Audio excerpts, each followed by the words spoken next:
Hi there, welcome to the video and welcome back if you're a return viewer. You're watching the Christchurch Review of Books and I'm Kiwi. Today a sequel to a book which I really enjoyed last year, and that book was Bookshop Detectives, Dead Girl Gone. Now it kind of mixed the very popular cozy crime genre with the kind of very popular cozy bookshop type genre which has become very prominent and very popular in the last few years. Now this year, about 2 months ago, they came out with a sequel, and this is this book, The Bookshop Detectives, Tea and Cake and Death. Is it a worthy sequel? I have mixed feelings, I'm afraid. I understand from interviews I've heard on the radio, etc., that the authors were writing this sequel to a deadline to have it published by a certain date, to match up a certain holiday, so they could sell loads of them for that holiday, and I think that may have affected the quality of this book. I'm not saying it's bad, it's just I don't think it reached the heights or the good feeling that the first one gave me when I read it last year. I do enjoy these characters, I do enjoy going back into the world, but I just think this one possibly could have used a little more thought, a little more longer gestation period perhaps.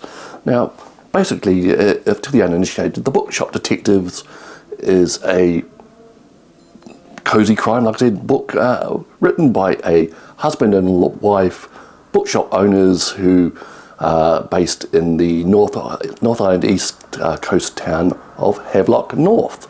Now, Havelock North is near the Hawke's Bay, or Hawke Bay as we now call it. It's near the larger cities of Napier and Hastings, and it's a cosy, semi-rural town where there's lots of characters, and the authors basically have written themselves as the protagonists of these stories. The real authors are Gareth Ward and Louise Ward, and the characters in the book are Louise and Gareth, I believe. Now, and so the structures are pretty simple of these books. It's kind of like alternating chapters. One chapter is told by Louise, one chapter is told by Gareth, and so on. I actually find this a little confusing because of the voices of each character are so similar that you can't really, without thinking about it, you can't tell which one is which when telling the story because they're so similar, they've got the same sense of humour or whatever.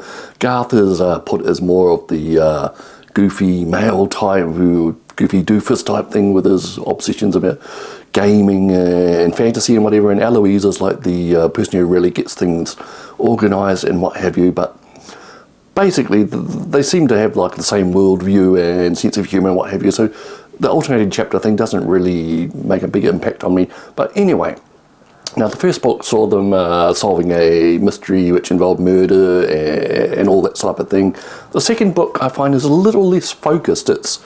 It's about, well, basically, like in the first book, each chapter is like counting down to a certain event, and in the second book, it's the Battle of the Bookclubs. Basically, they host a quiz evening where various book clubs around the town, because it's a very book-centric area apparently, get together and they basically have a big quiz to see which book club's the brainiest when it comes to book type, content questions, and so on. And on the lead up to this, there seems to be a number of calamities which start to look suspicious. There are people killing over eating certain foods or drinks or what have you, and there's even one death.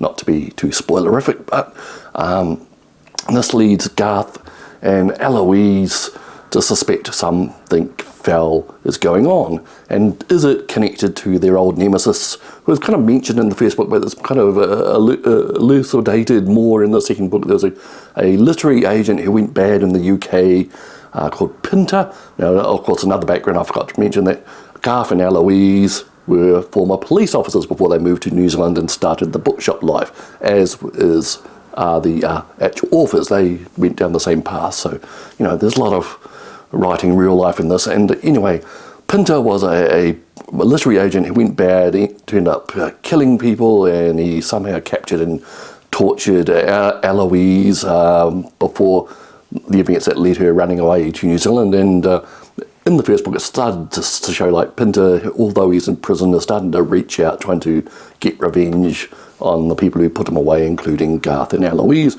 Second book kind of continues on that line.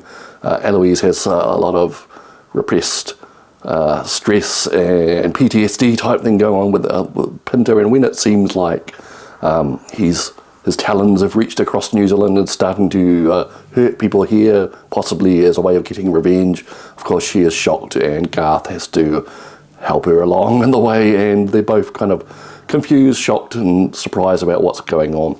But my problem with this, the whole poisoning type thing about these books, it seemed very slight. It wasn't dramatic, and at all stages there could have been other explanations. It was just coincidence seemed quite likely. I don't think it was written in it didn't quite flow as well as the first book, where we had a long-standing mystery and all sorts of things. This was kind of, oh yeah, this happened, and this happened, could it be serious, or this happened? And I didn't get a great deal out of the central mystery of this book. I found it just kind of whooshed over my head, really. The thing that I did like about this book was revisiting these characters. Gareth and Louise are a lot of fun, and you know, there's a lot of little background remarks about the bookshop industry, New Zealand's literary scene, characters real and imagined within that scene, local landmarks, local towns, events, the Maori culture, the Te Reo language is used frequently. Yeah, I enjoyed revisiting that, but I'm not sure the actual plot was enough to kind of drive it along. And another problem I probably had, my personal problem, was I read this over about a month or so. I think this book really would benefit from being read in 1 or 2 really long sittings for the maximum impact.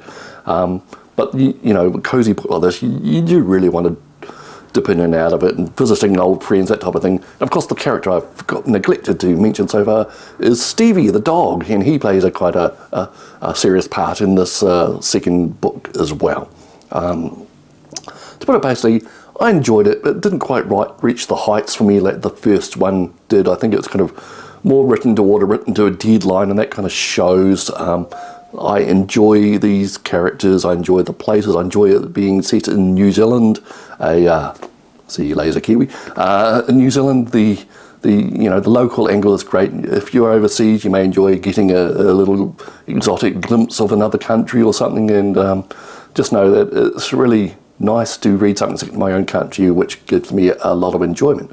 And this one didn't quite give me the same level of enjoyment as the first one, but it's still worth it. And if you like the first one, if you love these characters, you get plenty of it again in here. The quirky locals, the humour, the admiral's back, and all their friends are back, and yeah, it's worth it for that. But don't go expecting a great driving plot, I think. So that is The Bookshop Detectives, Tea, Cake and Death. Good, solid, but not as amazing as it could have been.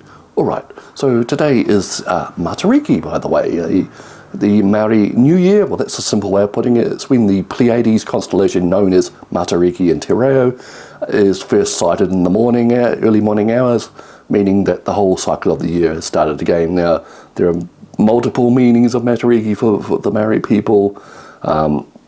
You can go look it up online. I'm not sure I have the solid grounding to explain it all to you, but it's supposedly a time of counting your blessings, maybe your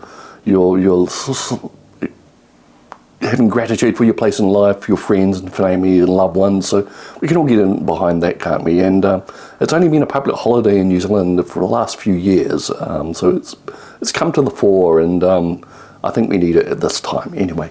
So that will be the last video until maybe next week or the week after for the June book haul. I haven't gathered a huge amount of books since the last one, so we'll see how it goes. Okay, we'll catch you next time.